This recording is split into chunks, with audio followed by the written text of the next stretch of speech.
Ya, halo pagi Glenda, pagi sahabat Mira Asset semua. Hari ini saya akan membawakan emiten di bidang konstruksi, yaitu Wijaya Karya Bangunan Gedung atau WG. Bisa dimulai presentasinya.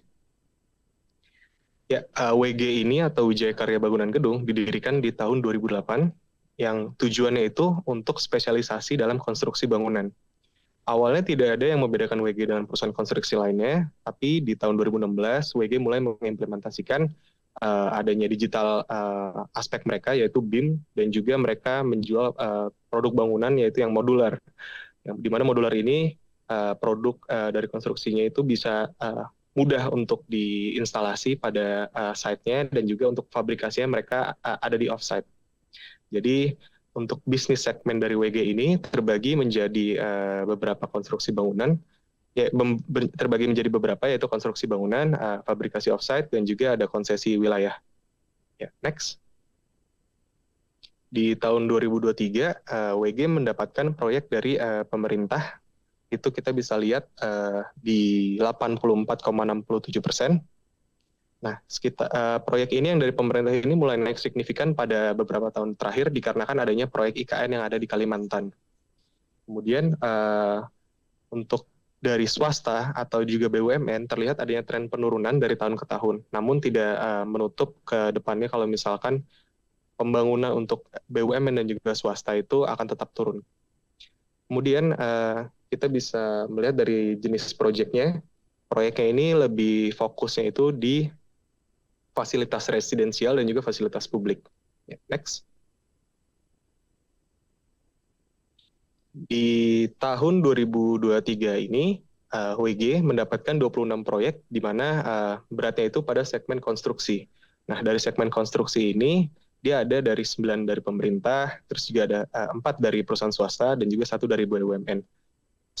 Untuk dari berdasarkan nilai, paling besar itu memang dari pemerintah, yaitu dari IKN, di mana ukuran nilai proyek pada tahun 2023 ini total sampai dengan Oktober sekitar 49% ini beririsan dengan proyek-proyek yang ada di IKN. Nah, untuk sisa nilai dari proyek-proyek lainnya itu ada sekitar di bawah 250 miliar rupiah. Next. Nah, jadi ini merupakan update-update dari beberapa proyek-proyek yang mereka sedang lakukan. Yang pertama itu adalah Kemenko Marves yang ada di Kalimantan Timur. Itu ukurannya 2,4 hektar dengan nilai kontrak value-nya itu di 671 miliar. Untuk sekarang progresnya sekitar 27% as of Oktober, dan juga kita bisa menyaksikannya untuk bisa selesai di 19 Oktober 2024. Kemudian ada Presidential Guards Flat atau apartemen untuk pas pampres, sama juga tempatnya, dan ukurannya itu sekitar 15 hektar dengan total nilai kontraknya itu 1,6 triliun. Nah, untuk dari update terakhir di Oktober, kita masih mendapatkan progresnya itu sekitar 3% dari total penyelesaiannya. Next. Kemudian kita bisa melihat dari produk andalannya, yaitu adalah modular. Ya, untuk modular ini ada beberapa, ada Sky House by Alam Sutra, dan juga ada Construction Worker Housing IKN. Nah, ini mereka dan juga ada satu lagi Jakarta International Studio. Nah, ini kita bisa melihat beberapa salah satu gambar-gambar yang telah mereka buat. Next. Nah, dari jenis-jenis mereka punya modular itu ada beberapa, ada modular light, ada WG flat pack, dan juga volumetric. Sebenarnya tidak ada terlalu perbedaan yang signifikan, namun dalam instalasinya memang lebih mudah di modular light. Jadi mereka bisa memberikan beberapa jenis produk untuk melayani klien-klien yang diinginkan. Inginnya seperti apa? Next. Nah, untuk industrinya sendiri, kita baru mendapatkan kalau misalkan RAPBN-nya itu untuk infrastruktur di 2024, rancangannya itu 423 triliun. Ini akan fokus untuk kayak misalkan ada fasilitas publik, dan juga beberapa ada misalkan jembatan, dan juga banyak hal lainnya.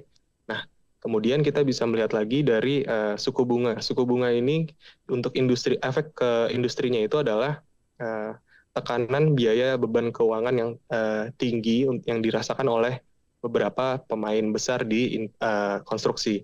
Dikarenakan mereka membutuhkan working capital yang besar, jadi mereka menggunakan uangnya itu, misalkan pinjaman dan lainnya itu sangat besar juga. Nah, untuk biaya beban keuangannya ini atau biaya beban bunganya ini dikarenakan kenaikan suku bunga yang kemarin sudah mulai naik di pertengahan 2022 akan berdampak signifikan kepada pemain-pemain di industri konstruksi. Selanjutnya. Nah, kita juga melihat dari beberapa dari pertumbuhan loan dari perbankan, kita bisa melihat di konstruksi ini yang tadinya lebih kencang untuk distribusi disburse loan-nya, sekarang kita melihat pertumbuhan yang normal ya di bawah masih 1 digit pertumbuhannya dari secara tahunan. Kita melihat ini banking sektor juga lagi mengurangi exposure-nya mereka terhadap konstruksi untuk portofolio mereka. Kita yakin kalau misalkan dengan adanya kepemimpinan yang baru, kepresidenan yang baru, untuk proyek-proyek besar itu pasti harusnya akan jalan lagi. Sedangkan untuk sekarang harusnya tidak terlalu agresif dalam pembuatan proyek besarnya. Next. Untuk keuangannya sendiri, WG di kuartal 3 membukukan 949 miliar atau kenaikan 5,7% secara quarter dan 93,7% secara year on year.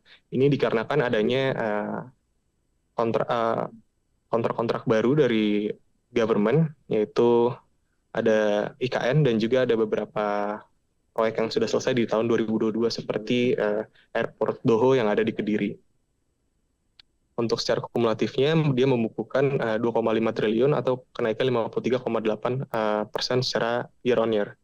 Untuk pendapatan bersihnya, laba bersihnya itu, dia mendapatkan 4 miliar atau penurunan di 47% secara quarter dan juga penurunan 85% secara year on year.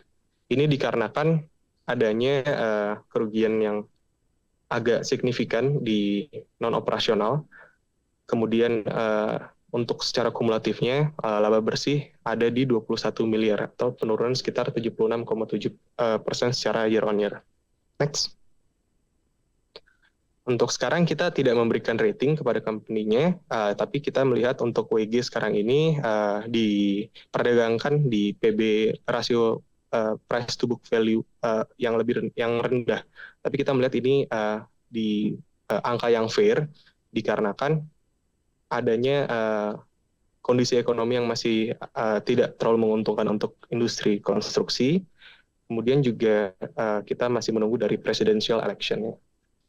Sekarang dia diperdagangkan di min 1,5 standar deviasi dari rata-rata 3 tahun price to book value-nya dan juga min 1,5 standar deviasi dari rata-rata 3 tahun untuk EV/EBITDA-nya. Next. Ya, sekian dari saya. Terima kasih.